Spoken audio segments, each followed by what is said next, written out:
Yeah, she was leaking pretty good off of that first run, but at least it was running pretty solid. And let's see what we got from here. Alright, so we're going to start the teardown on this 200, but first I want to show you this real quick.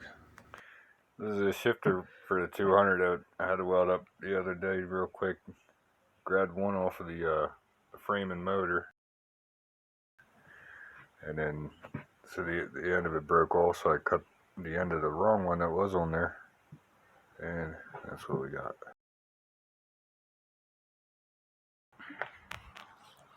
Yeah, the 200 pulled.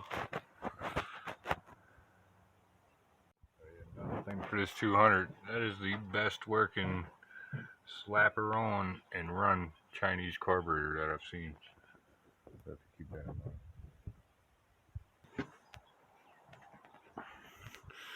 Now, those holes are bad news.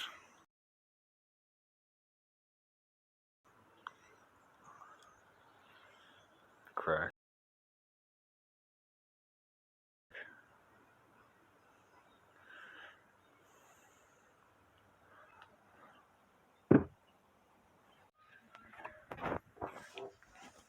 The update on the 200 that we were running, I'll throw the link to the video on that. We got a sprockets and chain, both front and rear sprockets coming for that.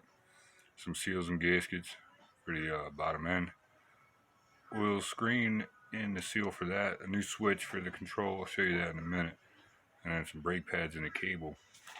But right now I'm working on whatever. It's just junk, garbage, cheap. See what that's going like. A little bit on what we got.